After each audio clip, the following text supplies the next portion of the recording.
Welcome to Unrestricted, the show where we hear from incredible women who live life on their own terms, who take care of their mind, body, and soul while building successful businesses and projects they love. I'm your host, Athena Simpson. I'm a serial entrepreneur and life and business optimization coach and educator who helps women uncover their superpowers so they can thrive at life and work without compromise. I went from being deeply depressed, self-loathing, and unhealthy to living an exciting and fulfilling life, running a business that I love. I feel stronger, healthier, and happier than I ever have before. It took a lot of work and exploration to get to this point, and I'm still learning every day. I want you to have an unfiltered view into the reality of transformation with clear, tangible takeaways that you can apply to your life and career or business to help you get more unrestricted. So put your phone into do not disturb, minimize any distractions, and let's dive into today's episode. On this episode, you'll meet Daniela Tudor, co-founder and CEO at WeConnect Health Management, a digital therapeutic company that supports people in long-term recovery, which to date has raised over $30 million. Her business idea started on the floor of a cold jail cell and was fueled by the kindness of a stranger. With 1 in 12 individuals experiencing substance use disorder and the opiate epidemic continuing to rise, her company WeConnect now serves hundreds of thousands of people using technology. Despite her harrowing start, she's an incredible example of how putting your self-care first can have an epic impact. You'll want to grab a notebook for this one. On top of hearing her uncensored and unbelievable journey, we have some incredible conversations, such as being a workaholic and recovery from substance abuse disorder, healing from trauma, starting a business on the side of a career, helping the universe to bring her game-changing opportunities, choosing a co-founder and how to pitch for investment, the importance of self-care and creative outlets, the jaw-dropping but effective strategy pivot she made with her company, and being a leader, creating company culture, and encouraging autonomy. So strap in. You are in for a spine-tingling, uplifting ride.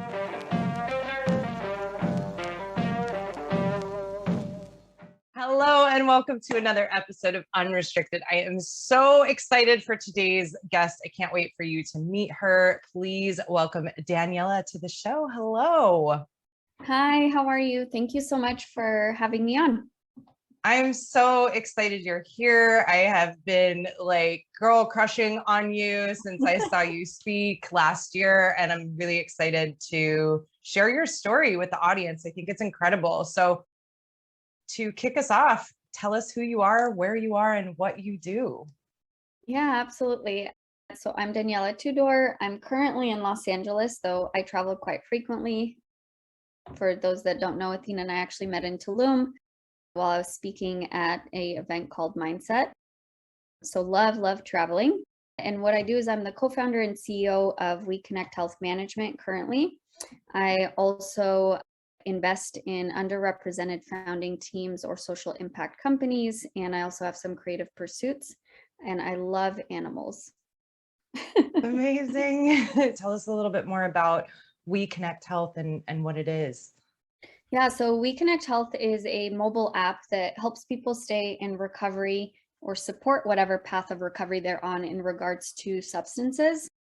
So whether someone is trying to change or moderate their relationship with substances or they're on a path of sobriety and recovery, the app engages them and helps them stay accountable to the activities that help them in that path the most. And then they actually earn incentives and gift cards in return for engaging in those activities, which is all based in science, but it's made into an app that is fun and easy to use.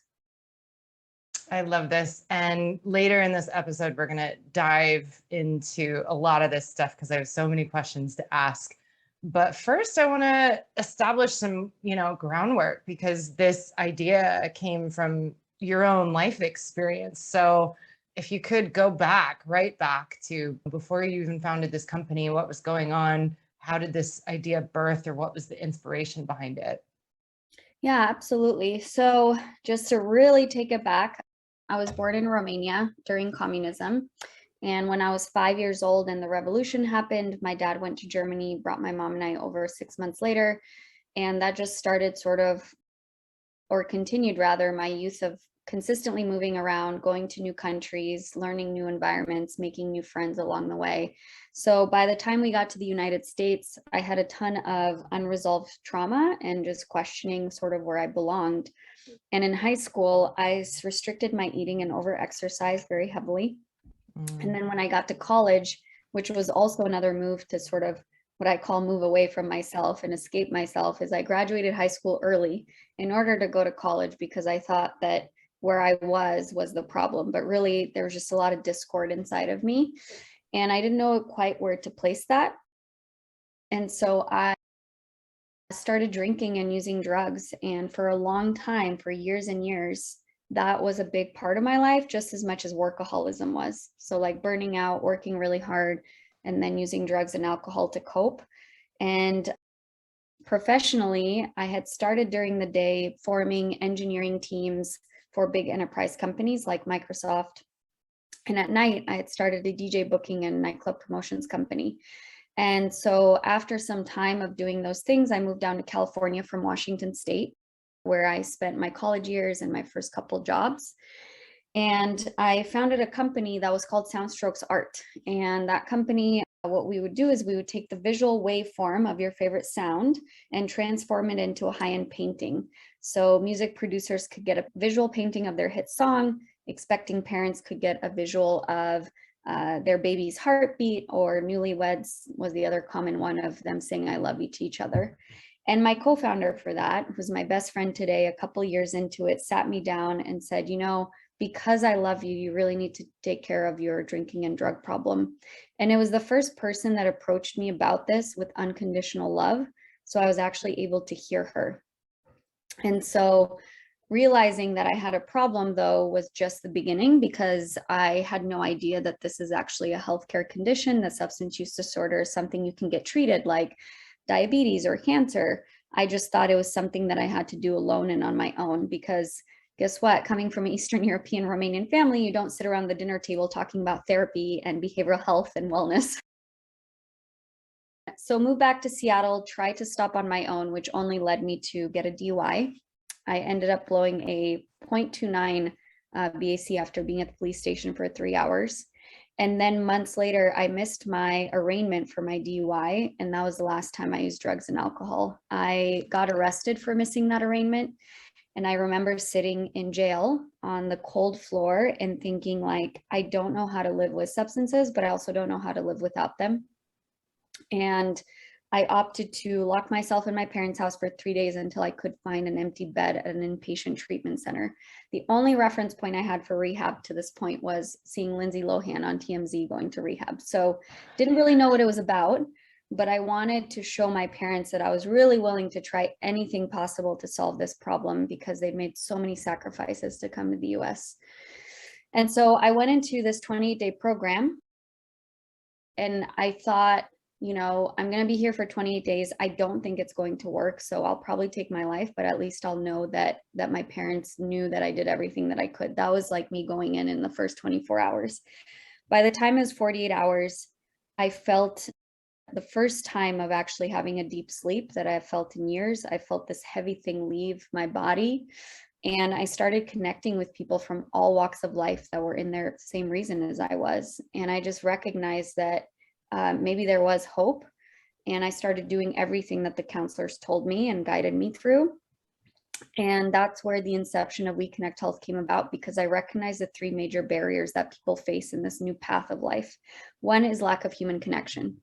Like, I knew when I was going to leave that treatment center that I was going to go back to my old environment, as many people do. So I wasn't going to be connected to people that are on the same path or 24/7 like I was in the confines of this rehab building.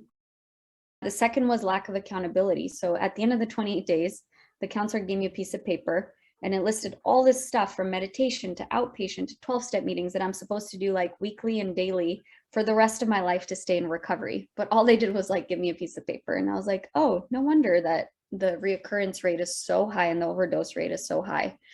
And then a really miraculous thing happened, which is that next day, or that day when I got discharged from the program, I was supposed to check into a recovery house. I was supposed to go to a 3-hour outpatient session and go to a 12-step meeting to find a sponsor. And I was feeling so much anxiety around doing this. And I went through a Starbucks drive-through and I didn't realize the one credit card I had on me wasn't working. So I told the barista, I'm so sorry. I just got out of treatment, gave back the coffee drink. And instead, the barista not only gave me the coffee drink back, but also gave me a free cake pop, which is only $1.50. But that act of reward and incentive washed away all of my anxiety. So I knew there was something to this. However, it took me a couple months to actually stumble upon the research that actually proves that rewards work within the context of someone being in recovery or attempting recovery to help them stay on path with the new activities that they're doing. Wow, like just incredible. I mean, I know there's probably a lot of stuff that was in between that, but what an incredible summary of the process that you went through. I'm curious, did you know you were gonna miss the arraignment? I was curious as you were saying that, was that a cry for help or did you literally just forget it? What occurred is that when I first got the DUI, I got a breathalyzer installed in my car. And I thought, okay, this is going to stop me, which is funny because a lot of people say, oh my gosh, I admire you so much for being in recovery. Like, you're so strong. And for me, my experience is that it's actually not about strength. It's the opposite. It's about surrendering, is what really supports me in this path of having success and also not feeling a longing for going back to my old life and feeling actual peace and freedom.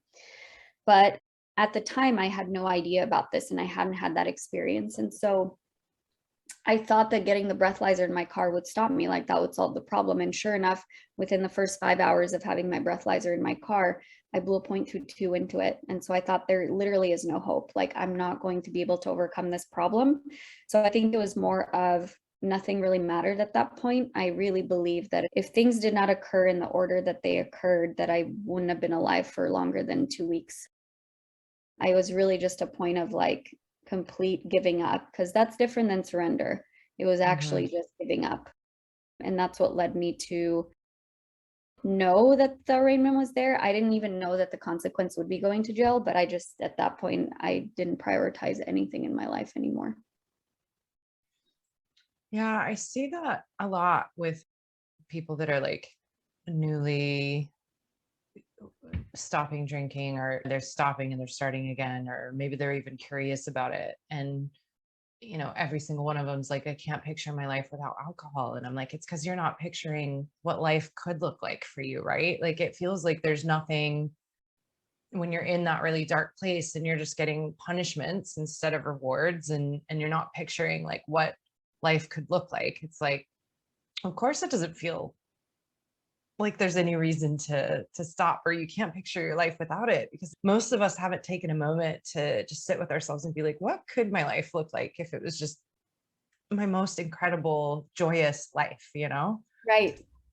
It's so true, but it's even more complicated than that, because I had a partner who drinks very rarely, but like never had an issue with it, just is not really a factor, but he drinks very rarely. And I shared with him, I said, notice how in the media, when people are depressed or celebrating, no matter what the TV show or the film or the talk show or whatever, like people are drinking alcohol, and how embedded it is in our culture because there's so much money in it. Once I told him that, like the next month, he was like, oh my God, this is crazy. Like, it's literally everywhere. So I think it's that we're also conditioned. There's a lot of things we're conditioned about. Probably don't have enough time to talk about that, but there's so many things in life that society conditions us to believe, that I think part of it is intrinsic, and it has to do with our brain having certain neural pathways that are so deep that it keeps us in these loops of false beliefs. But it's also outward, it's also external. Like, our society is so deeply embedded in drinking culture. And look, like, I also see it as a viable coping mechanism for those people who can actually experience joy once in a while in it. But if used chronically, out of all of the substances out there, and I believe we should legalize everything and then get proper health care, but out of all the substances out there, alcohol is the one that is associated with the most diseases, highest rates of domestic violence. And again, like, I have zero judgment around people that can enjoy it and use it for fun. And just as you do other substances, every individual is different. But It amazes me how blind and how zombie-ish we've become to this notion of like how embedded it is in our culture. So it makes it hard. It makes it really difficult for people to experience that what I experience, which is now I can go out clubbing till 2, 3 in the morning, but I'm hydrated. And then I wake up the next morning and I can be productive and happy and all of that stuff. Yeah, same. I have way more energy and way more fun since I gave up drinking. But I talk about this a lot because I'm really fascinated around marketing messages and conditioning that we have. And alcohol is like the only drug that you have to justify why you don't use it. Like nobody would ever start questioning you on like, why don't you use heroin? Like, what's wrong with you? They've done such an amazing job with the marketing to make us think that we will be socially ostracized or we have a problem if we decide not to use this highly addictive, toxic, depressing substance. I'm really personally passionate about destigmatizing not drinking. And when you see stats, like I saw a stat, 87% of the American adult population drink alcohol or have drank alcohol. It's crazy, and the connection point that you mentioned, like we're worried we won't be part of our community or our social circles anymore if we don't use it. So it's very prevalent. Yes, very. You mentioned the workaholism and also the alcohol and drugs. Did you have to work on those together or did you see them as related in any way? Yeah, I mean, I think all of this stuff, the eating, the over exercising, the over anything basically was rooted in the same thing, which is that I had untreated trauma that was like way too painful to deal with. So I did anything that I could to distract myself from recognizing it and working through it. And also attaching myself to my own intuition and emotions. So it just started coming out sideways in all of those different things. However, for every person, I think when you're looking at the palette of all these different things, and it can also be sex, love, whatever, you can be addicted to anything, right? Usually there's one that's a root. And for me, the root is alcohol. That's not the case for everybody. For some people, the root is codependency or people, places, things. So for me, it was really starting at the point of removing the alcohol piece of it, which also removed the drugs piece of it. And then about 2 years into my recovery, I started EMDR therapy, which really treated the trauma side of things. And then also actually started doing the 12 steps in Codependency Anonymous, which then started treating how I handle relationships, people, places, and things.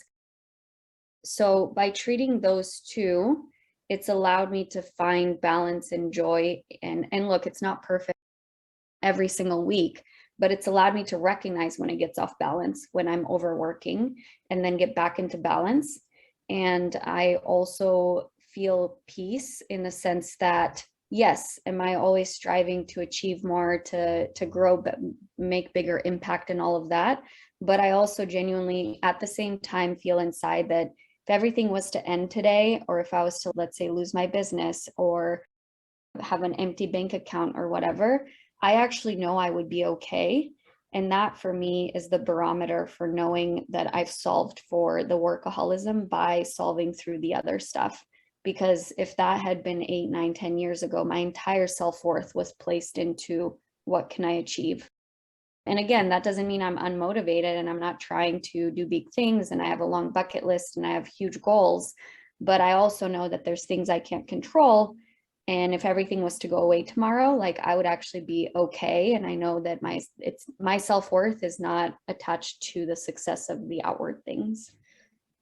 Yeah, I love hearing you say that because it's a journey I've had to go on myself. I graduated high school early, went to university, dove straight into the career and workaholism and partying and like burnout and all of that.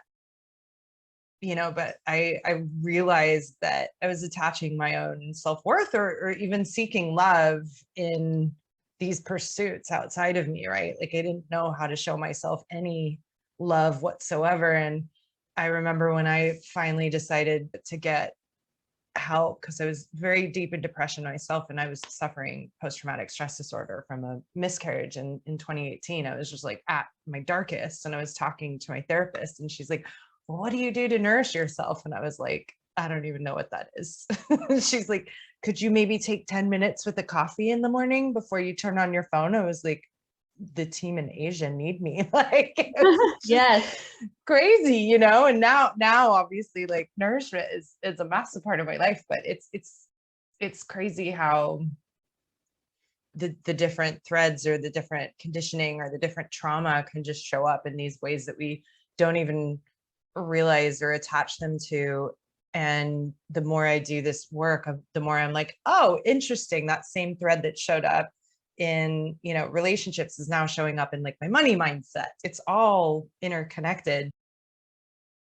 So 2 questions for you. One, just looking for definitions really. Could you Yeah. explain the EMDR therapy and also the Oh, yeah. Codependency Anonymous? Yeah, so EMDR therapy, and I actually screwed up this acronym in my TED talk, which is really funny, but eye movement, desensitization, reprocessing. Got it this time. But basically what it is the therapist, and actually can be done over Zoom, and I've been really pleasantly surprised how effective it still is. But basically they take either a stick or they walk you through closing your eyes and walk you through almost like into a meditative state so that your brain goes somewhere between, and I'm not a clinician, so I'm explaining this in layman's terms, somewhere between conscious and subconscious. So you're able to more easily access much deeper rooted memories that are actually stuck in your body. So for example, the first session that we did is because of my background of immigrating through countries and instability in that regard and seeking political asylum, I had a lot of trauma and fear around borders and border patrol. So literally when I would go up to Canada in my 20s, I would get huge anxiety, panic attacks going through the border, which is like, I'm a citizen now, I have a passport, there's nothing to be worried about, but my body would react in such a heightened state of trauma. So basically what we identified is that was tied to feeling like I'm not good enough. And so the therapist said, okay, like drop into your body. She did the stick thing and she was like, where in your body do you feel like the first feeling of you not feeling good enough sits? And I was like, right here on the side here in my chest. Okay, what does it want to say? And then you like let it speak. And then I actually get visuals of things moving through me and out of me. And it feels like you're running an emotional marathon. Like the next 2 days, you feel like you're a little bit fuller, or at least I did, less burning inside, but tired, like actually tired. And after that, I have no issues getting through the border. I don't have anxiety attacks. I don't have panic attacks. So it's basically a way of processing trauma that is somatic in your body and helping you evolve and grow. So that's EMDR. Codependency Anonymous is basically our addiction and unhealthy behaviors towards people, places, and things. Most people think codependency means like you're just needy, but actually there are, I don't know if I'll be able to call them all out, 3 or 4 codependent patterns. And some of them are actually avoidance patterns, anxious patterns, low self-esteem patterns, and then there are the more dependent patterns that traditionally people think. But really what it is, it's being out of balance with how much dependence or self-worth you put in other people, places, or things, and how you have a lack of boundaries around those. And so it's just like any other 12-step program, except what you focus on is relationships. So that's what that work is. It's really funny because literally someone just mentioned this to me yesterday and I never heard of it before. So I always take it from a sign, like from the universe, when I hear it in 2 different, like completely unrelated places. I'm like, oh, I should look into this. I had the same experience yesterday with the surrender experiment. 4th time someone told me about that book and I was like, okay, it's a sign I need to read it. I have heard about this before too. Okay, good book recommendations.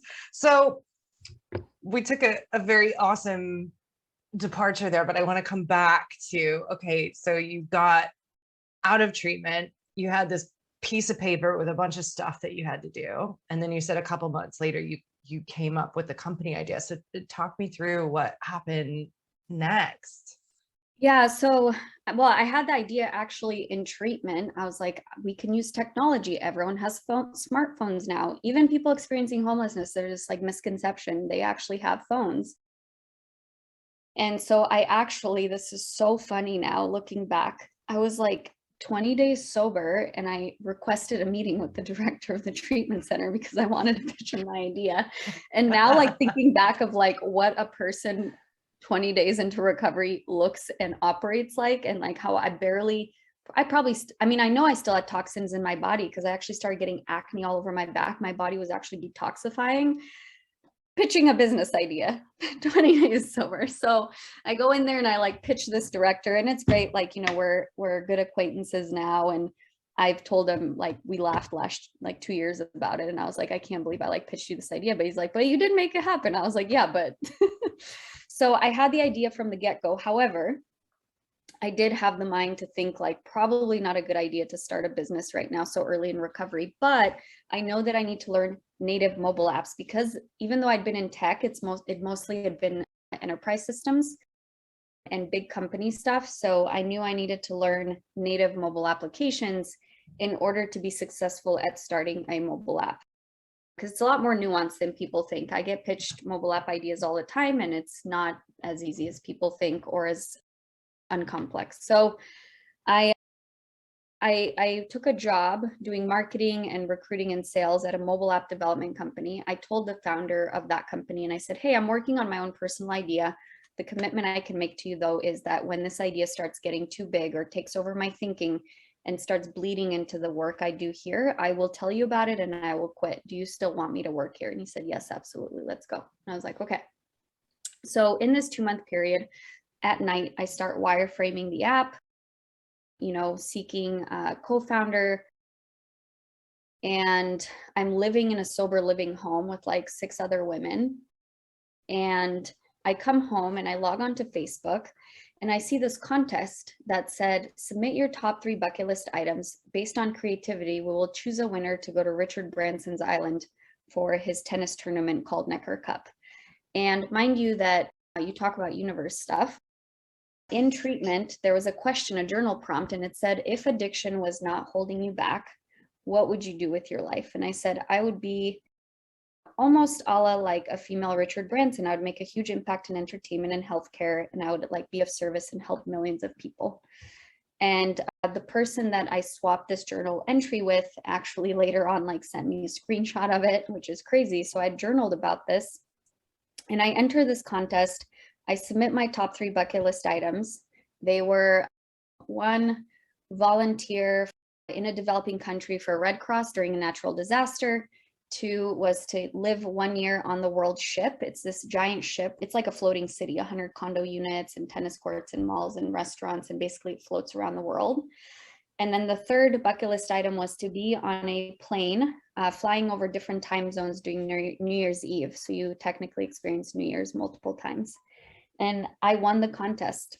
And so my 12-step sponsor and I, who I don't think she had really traveled a ton outside of Washington State before this trip, we get on an airplane and we head over to Necker Island the night before I meet Richard Branson, who's one of my biggest inspirations as an entrepreneur. A mosquito bit my eyelid, so I had a huge puffy eye, which actually turned out to be a huge blessing in disguise because I was no longer nervous meeting him. So I was like, well, screw it. I have a huge puffy eye now. So I end up meeting him. And then on the tennis court, I see this super enthusiastic guy, like emceeing the event. He's not taking shots of alcohol like everybody else. And I come back from this trip and someone in my outpatient says, hey, Murphy Jensen, this guy who won the French Open in 1993, he's in recovery. He's a former, obviously, professional tennis player. He wants to do something really meaningful with his network. And my ex-girlfriend's sister is married to him, and you guys were on the island at the same time. You should meet him. I was like, okay, and pitch him your business idea. So Murphy and I get connected. We have a conversation on the phone. He's not living in Washington State at this time. And he said, hey, one of my good friends and mentors, Scott, works with the NFL Association, and he's coming to do some work with the Seahawks. You know, do you mind if you meet him in person? I didn't realize at the time, but basically it was a vetting meeting. And so I call Scott and I said, hey, where do you want to meet? You know, Murphy wants us to meet us in person. And he's like, I don't think I have time. I have to rush back to the airport. I just did my sessions with the Seahawks. And I said, well, I can meet you in the Seattle's best coffee shop in the terminal. I was like, I'll be there. And at this time I had my license revoked. So I actually had to take a bus to the airport, and I meet him in the coffee shop, and he calls Murphy and he said, you should partner up with this person on this business. So Murphy talked to his wife, and not too long after that, they moved up to Washington State. We met in a little market, and I gave him some of my dad's salmon that my dad caught fishing.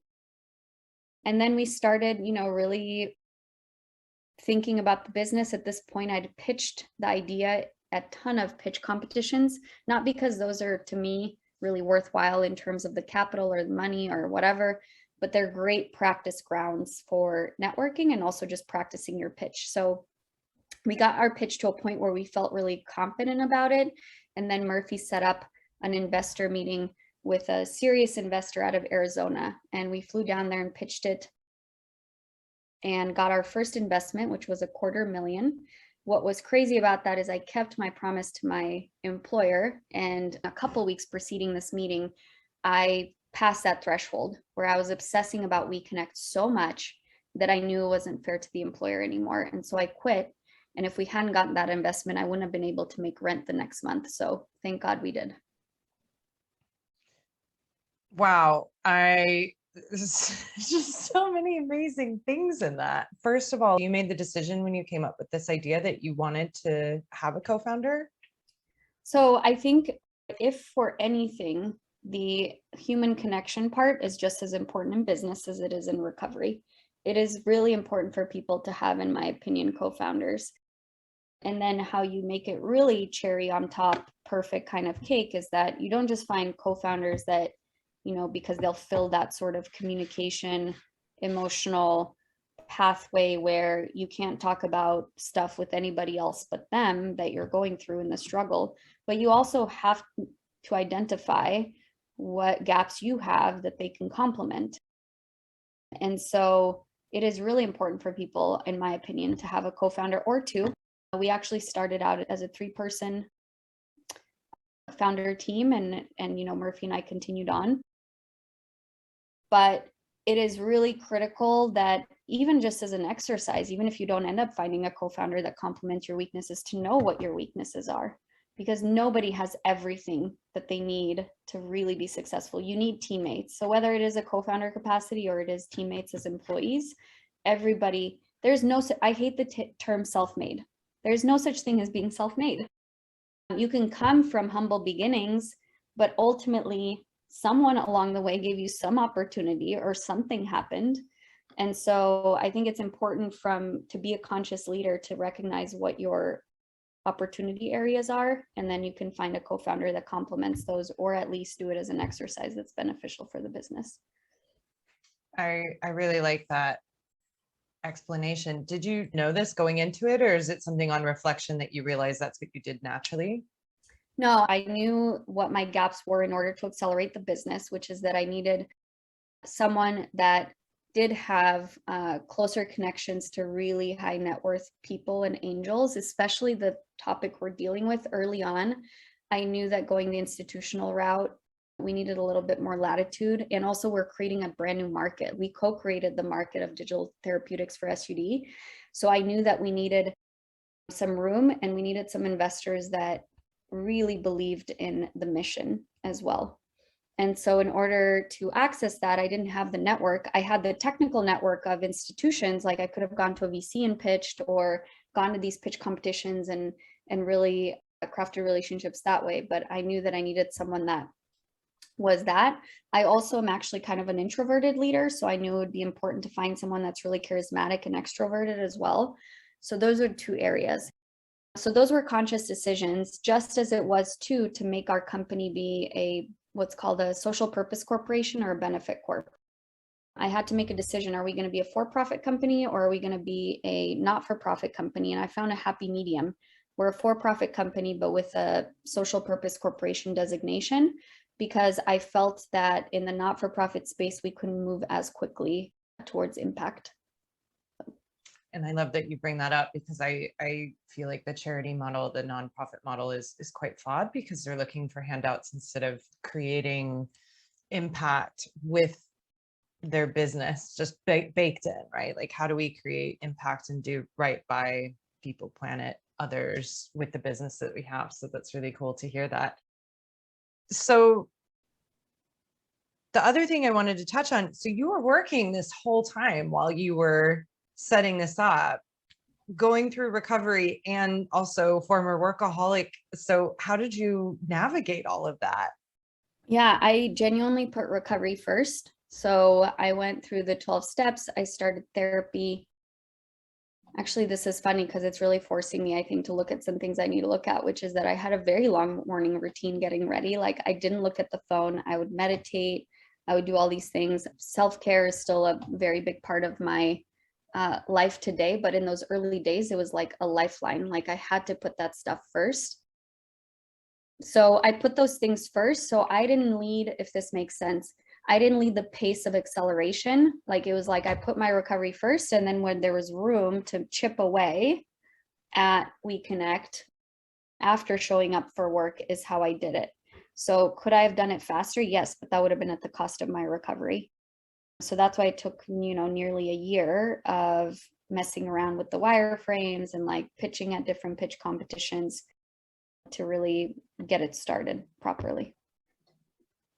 And I'm assuming if you hadn't put the recovery first, this might never have gotten off the ground, right? Like, Yes. it's interesting because we think, or at least society, we still have this kind of like burnout culture where we have to sacrifice all self-care to get the business off the ground. But actually, if we burn out or relapse or self-destruct, then there goes the Right. business with it, right?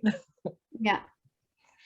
So it was a year from when you came up with the idea to when you got the first bit of money with your Mhm. co-founder. Was that the first time you'd ever been involved in raising investment?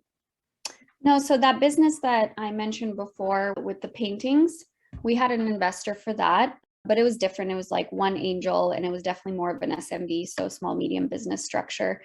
It wasn't like a proper, technology startup kind of setup. It was a different business model. I studied and been around the startup circuit for a long time. I hired engineers that were part of all types of companies, but that was, yes, the biggest check size and the first foray into that was that first $250,000 that we got. You've raised a considerable amount since.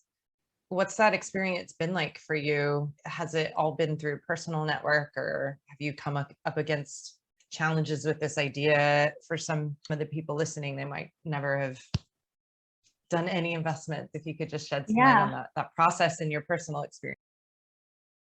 I will say it's just like a line to success. It is not linear. It is extremely messy. And because you're still dealing with humans at the end of the day. And so, as logical as investors tend to say that they are, there's still a component of humanity there, and people are making emotional decisions. So, all I can control and focus on is doing my best to be transparent, to be succinct, to give a good pitch, because I'm constantly surprised by when people put in more versus opting out of certain rounds or versus doubling down. It's becoming easier to predict, but it's still unpredictable, if that makes sense. So I would say it's really a numbers game, just like sales. You just have to get out there, pitch as much as you can. Don't worry about people taking your idea, or is this the right investor for me? Like, you just have to go and get into action and pitch hundreds and hundreds of times. And then once you get response and interest, you can certainly have boundaries around like who you take money in from. But I think in its simplest form, you just have to get out there and learn, because also based on pitching is how you get feedback on improving your pitch. And there's just so many unknowns that the biggest pitch deck expert can't tell you specifically to your business until you get out there and do the thing. So, and also that nobody that started doing this had any experience in it before. So you just have to start. And I know that sounds super simplistic and cliche, but that's what it's come down to for me. Being a woman and raising investment, especially in tech, did you feel any particular challenges with that, or were you not? Because there's a lot of narrative that female founders, especially in tech, are getting not a lot of investments. Did you feel like that was something that you came up against? Yeah, absolutely. It's actually really disheartening because I think the numbers actually have gotten worse, even worse in the last year and a half. And it is really frustrating. And we just have to trudge forward. There's also fortunately more women that are getting into on the investment side as well. My thesis is certainly investing in three categories: women, underrepresented founders, categories, marginalized founding teams, or social impact companies. And I don't go outside of that thesis. I'm also fortunate, right? Like, I'm not married. I'm choosing to not have kids. So I can have lots of freedom in terms of where my investment goes to, and I can be as high risk as I can, which it doesn't get higher risk investments than startups. So, but I feel like that's where we can make a bunch of bets and make some impact and move the needle forward in a significant way. So yes, I've had all kinds of experiences. I've had experiences where I've surprisingly been wonderfully supported by men, which is beautiful. I've also had experiences where I've had experiences of sexism, of being discarded, and learned how to communicate in a certain way with higher confidence. Because I think it's also on our side as well. Because of the cycle that we're in, women tend to communicate from a place of risk aversion versus like, here's how big the business can get. We have to come from it in an angle as anybody else would, like this is going to be successful, and the confidence in which you deliver that message will make an impact. But I've definitely had all kinds of crazy stories about just, hitting walls, people saying things that are off color, not appropriate, all of it across the spectrum. It does happen. But I also will say that there is a huge amount of people that are very supportive and genuinely want to help women and marginalized and minorities founding teams move forward. If you had advice for women that were going to look at raising investment, or just in general, and if there's any things that spring off the top of your head that might be useful if somebody's even considering doing this. Yeah, I think do your own inner work, because if, as women, I think this is no secret, most of us have had some type of sexual or emotional trauma. I'm just going to say it. We live in the society that we live in. And if you don't do that inner work to heal from that and move away from a victim's mindset, it is going to come out in weird ways when you are pitching and when you're doing business. And that sort of energy is going to shoot you in the foot. And so I would say it goes back to, even if you're not in recovery from substances, like, take care of your mental health and really heal those scary, dark parts of yourself and your experience, because that is what will put you in a position to show up in a way that feels safe for them and for you, and it'll put you in the best position to win and pitch. I don't think there's a single activity in the world that you can do other than starting a business that brings up like whatever you have hiding within you. Like, it all comes out when you start a business. So you got your seed round. What was the business then? Is it the same as what it is now? Did the concept change or evolve over time? So it's interesting. It did change over time in a big way, for sure. I mean, the concept and the crux of it's still there, which is solving for human connection, accountability, and reward. The first lesson that we learned is where we sell to. So we went from selling to treatment centers, to large health insurance companies, health systems, and organizations that serve Medicaid, Medicare, and employers. We started out with treatment centers because it was a shorter, quick sales cycle, and we were able to get the data that the app is engaging. However, the business model just wasn't aligned. Obviously, treatment centers need to get people in. They also don't have the consistent revolving cash flow because reimbursement cycles are so long from insurance companies. So we had to go into our longer term strategy, which was always part of the strategy, but to sell to large organizations where they want to align around solutions that reduce emergency room readmits, which our platform does because people are staying engaged in the healthy activities that help them at a higher rate. And we increase retention into those preventative activities that cost less and help people avoid things like inpatient readmits or going back to the emergency room. From a functional perspective, we also evolved in a way that I hadn't expected. I thought this was going to be just a technology solution in terms of it's a mobile app that rewards you. Maybe there'll be some community aspect in it. And what we learned is that, providers and health systems, the staff there, not only are they often not equipped and knowledgeable about substance use disorder specifically, they don't have time. They're short on time of explaining to someone, here's a brochure about WeConnect and here's what WeConnect does. They also don't have the time to really connect with the person and talk to them long-term about their relationship to substances. So we took that upon ourselves, and essentially when you hover your phone over a QR code of a brochure, you download the app and you instantly get connected through the chat with what's called a peer recovery support specialist. So there are people that are certified nationally and state in supporting people in recovery, and they're in recovery themselves. And they work with the individual on finding employment, education, a new therapist, staying engaged in the app. And they can be as much involved in coaching or as little involved in coaching as the individual chooses. So that was the other big evolution of our platform. And then recently, 2 months ago, we launched a free version of the app because we recognized that our online group meetings that we started, support meetings that we started led by our own peer coaches, absolutely blew up since the start of the pandemic. We started that because I knew isolation was going to affect people in a really negative way that are in recovery. So we've had over 700,000 people join these meetings. And so we embedded them into the app. So now you can download the app for free, access these meetings for free, check into your activities for free, and check your insurance eligibility. So if you are eligible under a plan that we're covered under, you can then convert to have full peer and full rewards program in place.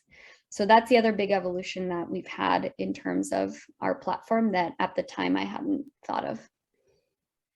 700,000 people attending the meetings. Wow. The group meetings that we do in partnership with 3 other organizations that are not non-for-profits, or RCOs they're called. We started those online so you could access them through your desktop, and then we just recognized the success of them. So we embedded them into the app so then people can have all of the functionality in one place. That's incredible. Pivoting can be quite hard for people. So how did you navigate that? It sounds like there was a big pivot away from the type of customers, from treatment centers to healthcare providers. So was there like a moment that you knew, or were you questioning, like, is this the right thing? And how did you make that shift, or how did you personally like navigate that shift as well? Because sometimes it can feel like a failure if we have to change the path that we were originally on.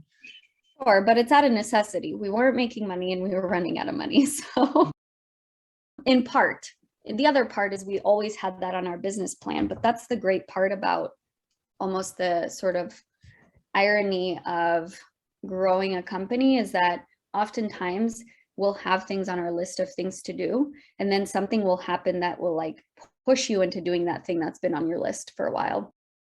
And that's been true for us in 2 big instances. One was that one where we had a health plan, pursue health plans, which we know are long sales cycles and they have their own pros and cons and complexities. So, but it was like, okay, don't even finish out the year of testing it with treatment centers. You already got the data you need. You have to start this process now in parallel with health plans to make sure that you had a few paths to win. So it was that. And I remember when we changed the strategy, we had quite a moment where not everybody was on board with that change in strategy. And so I took a method from the late gentleman that passed away from Zappos, rest in peace. He did this thing where he actually wrote his strategy down on a piece of paper, and he had everybody read the strategy and like what the decision that was being made at the company, and offered sabbaticals. So I did the same thing. So basically I wrote on a 1 piece of paper that was passed out to everybody at the company, and we were all in a big room and meeting together, and people were on Zoom that were remote. And it basically said, like, this is why I started this company. This is where we are right now, why it's not working. This is the new strategy we're going to head over for health plans. So if you're burnt out, which is okay, if you don't want to be here anymore, if you don't like the strategy, or there's no reason at all, you have 72 hours to decide if you still want to be here. And if you don't, you can take a 2-month sabbatical leave. And this was on a Friday. So I was like, okay, Monday, I could literally wake up with 0 employees. That would be really terrifying. But it's what we did. And only 3 people that vehemently did not like the strategy left, and it was a beautiful thing. And it re-energized the rest of the people because there was a very clear way of communicating where we were headed. So that was definitely a pivotal moment in the company. And the other big moment was actually recently this July.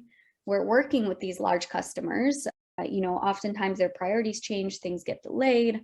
And so it really pushed us into not just diversifying and being really, really steadfast about signing up more customers, but it actually allowed us to open up an offering for small to medium employers. So not direct through the health plans, but directly for employers. And then now we're also evaluating a direct to consumer option because again, we want to make sure we have a few different ways to win. So.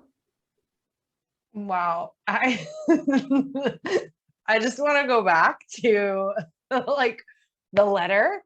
Balls is the word that keeps coming to mind. Big balls to do something like that. How many people were at the company when you sent that letter out?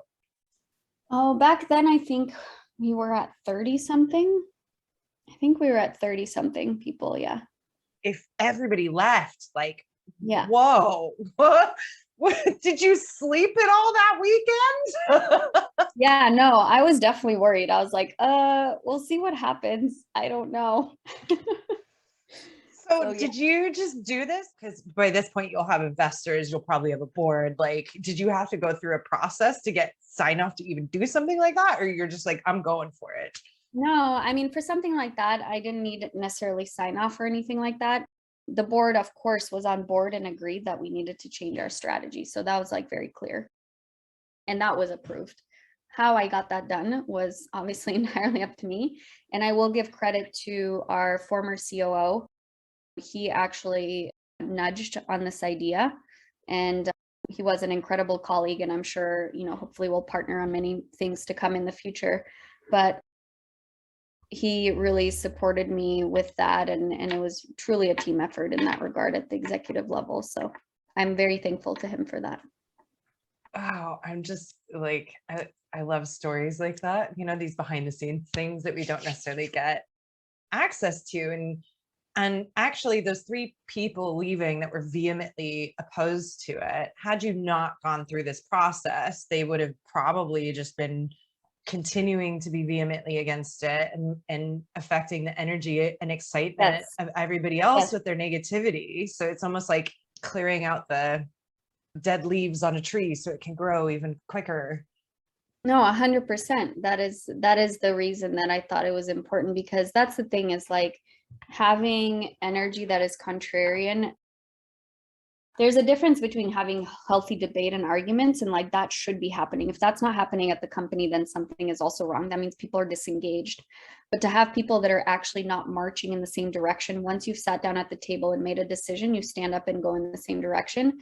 That type of environment causes and breeds toxicity, and that can be super dangerous. Even one person being like that at the company can just really ruin productivity across the entire organization.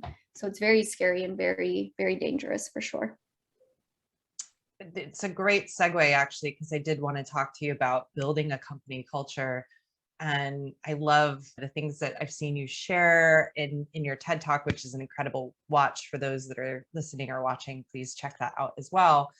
You have a very unique perspective from what I've seen from other leaders on workplace culture, and also I think you call it work-life blend. So if you could share some of that. And beyond that, my curiosity is, you as a leader, did you know that's what you needed to do, or did you have to kind of embody the things you were doing yourself and then put those into the organization in terms of self-care? Was it by doing your inner work that you realized that's what needed to be done?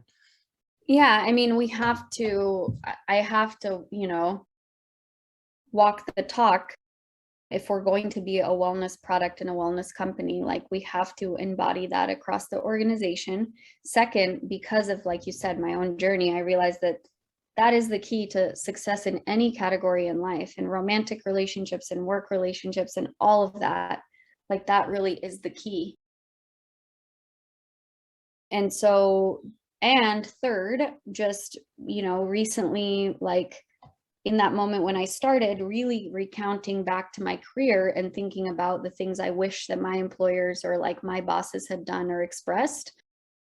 So it was a combination of that. So for example, I remember when I was like living paycheck to paycheck, I hated how our paychecks landed on the 15th or the 30th because those were the actual dates that the bills were due. So even to this day, our paychecks go out on the 13th and 28th because you give people a little bit of breathing room. And then also, obviously, building this company, I know that physical health and mental health are one and the same. And so I wanted to normalize the fact that people should feel comfortable, just like saying, "Hey, I'm sick today, I'm out." That shouldn't be because it's only a physical condition. It should be that I'm feeling anxious today and like I need to take a day off. So that's the way that you get people to be as invested in you as you are in them, and people stay for longer. We do something internally called crucial conversations, where I bring up topics and stories with the employees of things that have happened, and we share them company-wide on a Zoom meeting. And had several instances where employees felt comfortable enough coming to me with really uncomfortable issues or problems or awkward situations. Like I had one employee who sat across the way on a political issue testifying at the state level, and she got interviewed by another company, and because her and I were able to work through that in a really positive, beautiful way, she actually asked the other company, and she said, "If I sat across the table on a political issue while working at your company, would you be okay with that?" And the employer said, "Absolutely not. Like, you have to march in our way." And she's like, "Well, I'm not leaving WeConnect because WeConnect has the type of leadership that still allows me to be my own person and have my autonomy." So I think it's human stories like that and instances that I know create greater alliances and people marching towards the same mission consistently. There's a lot of do as I say, not as I do that I see with a lot of leadership. They give health and wellness benefits, but they're not necessarily like leading by example themselves. So then everybody feels like they don't necessarily have permission to also take care of themselves. And you actually bake this into your meetings. If you want to share a little bit about how you incorporate checking in and making sure people genuinely have the space to be like, "I'm okay." We encourage people to actually check in and how they're doing. They can choose to be programmatic about it, like physically, emotionally, spiritually, if they choose, or they can just check in and say what's going on with them personally. Because again, especially since the pandemic, we live in a world where work and life is blended. It's in harmony. It's not a balance. It's not two sides running in parallel. And so understanding what a person is going through personally helps with employee relationships. And some folks also practice in the meetings to start off the meeting with a 1-minute meditation. We really give them that choice to do that so that people can ground into it, especially after being in front of Zoom for hours and hours. It can get really exhausting. So those are just some of the things that we put in practice actively. And then I share if I'm taking a day off, because I need to take a walk or something like that, because I want them to feel comfortable in doing that. We've had people take leave for some physical and medical conditions, and when they want to come back, I actually backtrack them and I say, "Do you actually want to come back, or are you just concerned about coming back and not being gone for too long? Because you also need the space to recover from the recovering." So we've done a lot of that, setting that example so people feel more comfortable taking the time they need so that they can be at their best selves. That's amazing. I bet you have people that want to stay and probably less issues with turnover during the growth stages that you see a lot of other tech companies have, because the founders aren't really concerned with people's well-being. They're just kind of like focused on the growth and getting the investment in and getting the teams in. But turnover, I've seen so many companies, like their growth or ability to, go to the next level is stunted by the fact that they just keep churning through people, right? Totally. Yep. So true. You've got some really cool stuff that you do outside of being an incredible founder and CEO in terms of creative pursuits and other hobbies and your life outside of this So I'd love if you could share that and also what that means to you as a founder and CEO. Has it supported you through that? Yeah, so for me, I'm actually, I think this is what people confuse. I think every human is creative. And even with WeConnect, like you're building something out of nothing, it is a creative endeavor. While it is in the category of business, like you're building a live, living, breathing thing, through the app and all of that stuff. And at the same token, my mind tends to race a lot and I'm thinking about tons of things all the time. And all of my tools help with that. One of the tools in my toolbox is helping unleash my creativity in different ways, whether it's trying new things through bucket list items. And two of the most significant creative outlets that I've had that are a huge part of my life is writing and also creating electronic music and DJing. And so those started out and were born out of the fact that it is a form of therapy for me. It helps me think through problems. It helps me process my emotions. It helps me restabilize. And it is the only time where I'm not thinking about anything else. And that is either not thinking about anything else or thinking about one thing so clearly that it can slowly move through my brain. And the human connection that you also get out of doing that kind of stuff is also incredible. So those are things that have really helped me, I guess, just like complete my human experience, I would say. So I know you were booking musicians back in the day, but was the DJing always something that you did, or was that something new that you picked up? No, so I had like attempted it and tried it here and there, like very much under kind of wraps. But then about a number of years ago, after I got into recovery, I actually got the confidence and the clear-mindedness to go forward and pursue it in a serious way. And I was fortunate enough to know someone who's a very experienced musician and producer who also is in recovery and asked, to teach me lessons. And since then, it's just been a huge growing love and passion and endeavor. And it's incredible where the universe takes you. So Yeah, I love that. And having a creative outlet outside of the business, for me, certainly, I discovered aerial silks, and that was like my wacky thing that I was just like, I love this. It feels so good. I can make my own roller coasters. And also it's like, you can die. So you have to literally like have your brain in it while you're doing it, and added, benefit for me of moving my body, which I had not done for 15 years in my career, apart from like running around at events, which I don't think necessarily counts when you're fueled by a Red Bull. But even on the days that I'm like, I've got so much work to do, but I like push myself to go and do the silks, it's like all of a sudden the solution just appears for me in my business because I took that break. So I was curious if you've felt that and what the importance of having these outlets outside of the business has been to you growing this business. I think you hit the nail on the head, which is, it's almost like a form of flow or meditation. And I think as humans, the extension of that and how it manifests is different for everybody. So for you, it's the silks. For me, it's the music. I think that is such an important piece. And I think people get really in their heads about whether, I'm not an artist or I'm not a creative person, but I think every human is by default creative and an artist.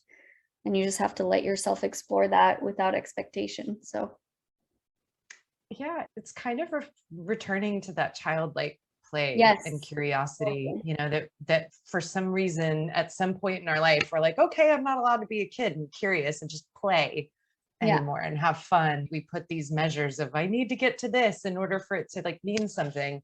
I started stand-up comedy like 8 months ago as well, and I'm like, I'm not trying to be a stand-up comedian, rather than be like, I want a Netflix special. I was like, I'm just gonna do this because it scares the hell out of me and it's fun. And then, once the nervous system response stops, then it's like, okay, why didn't this audience laugh? And what can I learn about this? So I love seeing leaders do this. I'm curious if you ever felt the pressure, because there's so much, especially in the tech founders world, this like burnout culture and you need to be waking up at 3 a.m. and going to bed at 12 and doing a 5-hour morning routine. Just like this craziness. I'm like, who actually does that?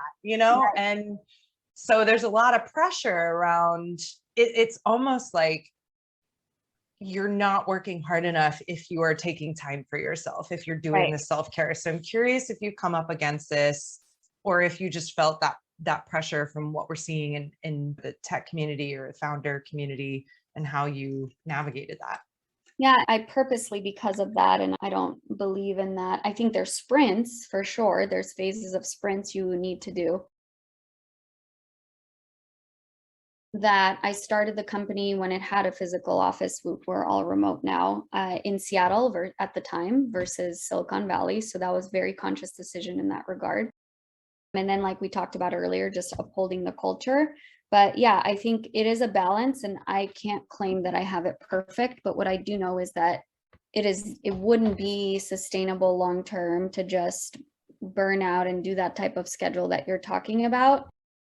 I also don't agree with the culture where they just inflate valuation for businesses that haven't had any traction. I think that it's starting to shift, and I think people are starting to burst the bubble on that stuff. Certainly, especially with the pandemic, people crashing and burning really badly. But yeah, it's something that I very consciously tried to stay away from. And the first step in that was to make sure that our office wasn't located at the epicenter of that culture. So I love that. And just to define the term that you just talked about in terms of inflating valuation, this is something that we saw a lot in my past role supporting the food tech community. And in Europe, all the startups were struggling to get 150K because investors are like, we want to see your traction. And then in the US, they're just throwing millions at a company that hasn't even put anything out there, validated that people will pay for it. So I don't know if you could just give us a quick definition of. Yeah, that is what I'm referring to. And there's just this like funny game. If you take a step back and look at the market, it's like big companies are just gobbling up smaller ones. We're gobbling up smaller ones. So I get that that's part of how the system works. And we are part of that system. Like there's going to be eventually lots of consolidation in our space, in the digital therapeutic space. But it is wild to me that, basically companies get valued at $1 billion, and then you really look under the hood and it's like, okay, how are they actually defining engagement? What are the actual results they're looking at? And I just hope that at some point there's a reckoning where everyone can be really truthful and honest about it. And you can still value things at a high rate, but be honest about the results and don't try to, inflate them or skew them in such a way that it doesn't actually show real traction, so. Well, and then it sets everybody up to stress when they're not actually meeting that, over promising, under delivering. And then it just creates even more of a stress and burnout situation in the business. And I've seen a lot of companies that had impact. People were joining for the mission, and then they got in, and the culture was just the crazy burnout tech culture. And they were like, I didn't sign up for this, so really having that alignment between the outward mission and how they treat their people is quite important. So I'm curious, timeline wise, just so we can get a quick snapshot from when you went into recovery to now. What's been the amount of time? How much money have you raised? What's your company size, if you're willing to share? Yeah, so we're at 55 full-time employees now. And then we've raised over $30 million to date. We are tracking to be profitable by end of July in 2022. And we'll be preparing to potentially raise an institutional Series B round at that point. So we're post Series A right now. Okay, that's incredible. That's some not small investment numbers too. So do you feel like you're constantly raising, or have you been able to kind of go and raise and then go back to the business? Or yeah, I mean, it hasn't been linear, probably much less linear than most businesses, I would guess, or maybe I'm just being hard on myself. But no, I mean, we've done intermittent raising for quite some time. So there has been breaks for sure, but a big part of my job is raising even when I'm not raising, really. So looking back when you were starting and you just had this idea, and I love that you had the gumption to go in and pitch this idea. That's how passionate you were about it. Like 20 days into recovery. I think it's an incredible story. That spark that lights up when we have a really exciting idea or something that we're super passionate about. It transcends whatever is going on in that moment. I think it's such an incredible story that you've shared.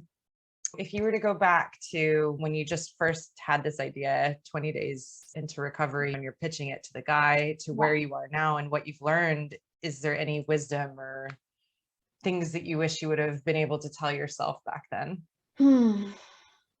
No, because if I knew how hard it was, especially working through the healthcare system in the US, I am not sure if I still would have moved forward. Actually, that would be my advice then, is for founders not to get down on themselves. I remember feeling like really guilty one time when I was like so beaten down and distressed, and I was like crying in my bathtub because I had such a bad day and I didn't know if we were going to make payroll at one point and like all that stuff.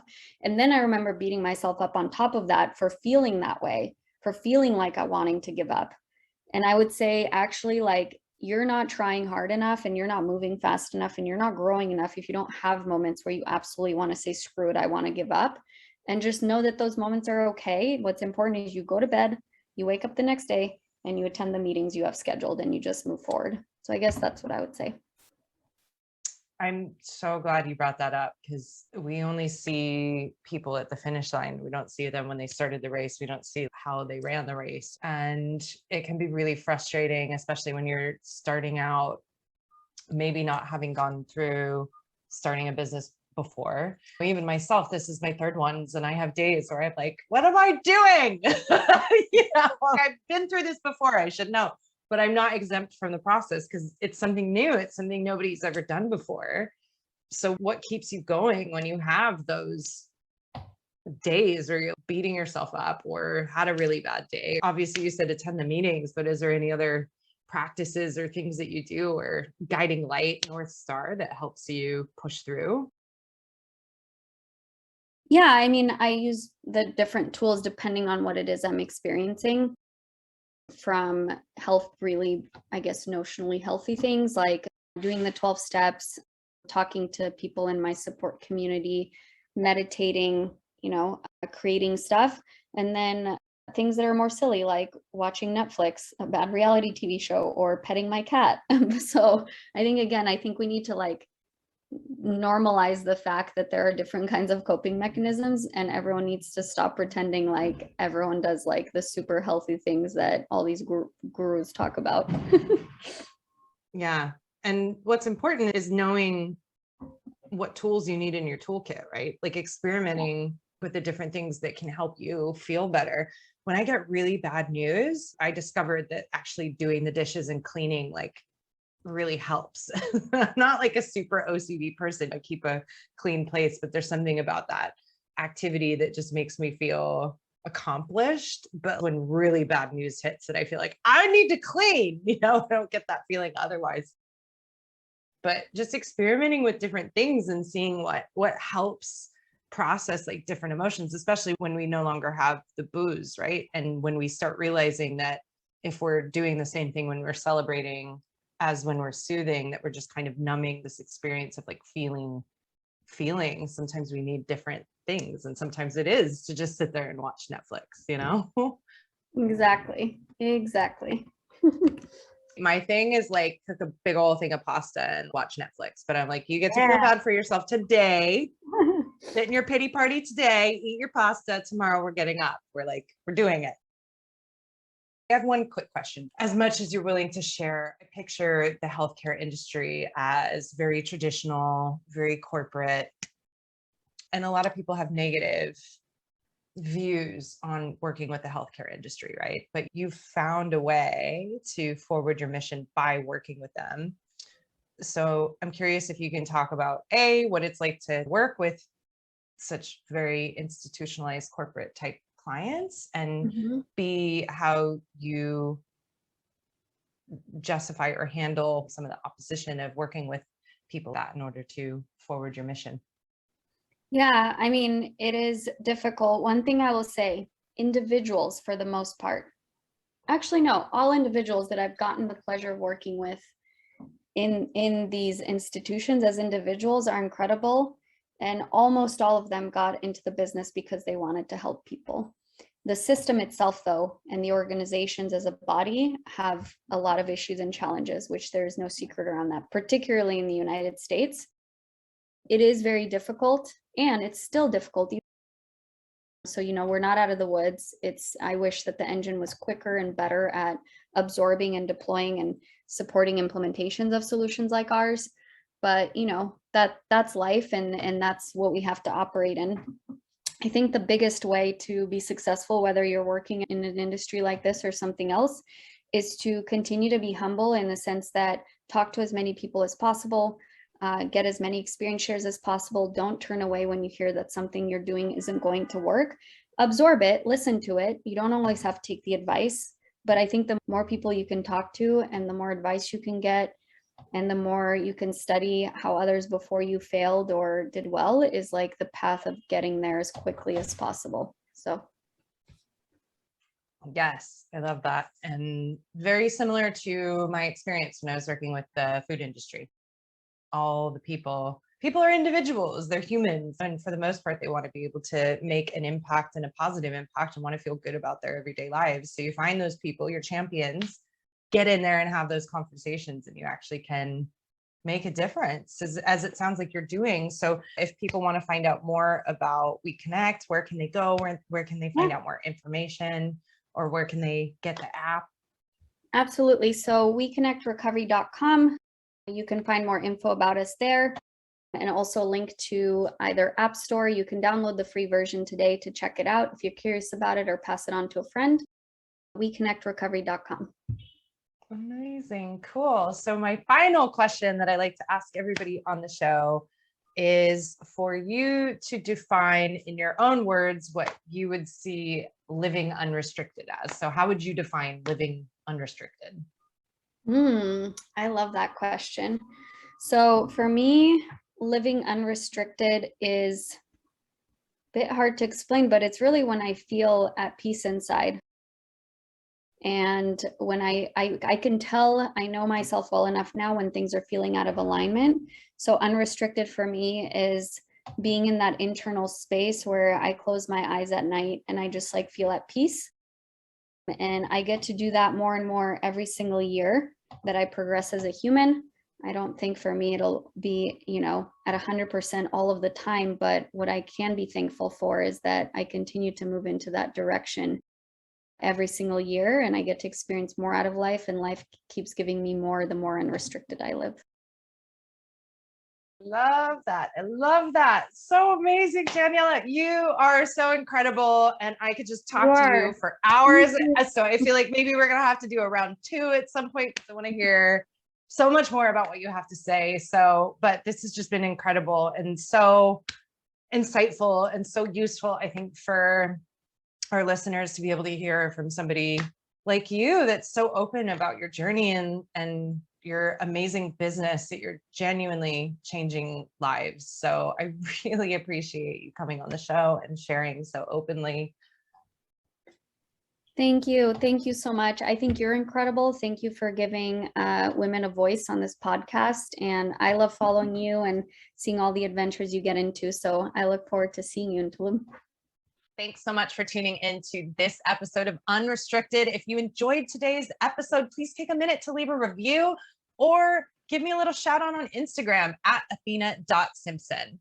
If you'd like more content from me on getting unrestricted, sign up for my newsletter, where you'll get an email from me with the 3 things that I've been devouring to optimize my life and business. It might include hacks, tips, experiments, resources, books, podcasts, and more, all to help you get more unrestricted. It's totally free, and you can unsubscribe at any time. So go ahead and sign up at athenasimpson.com/newsletter.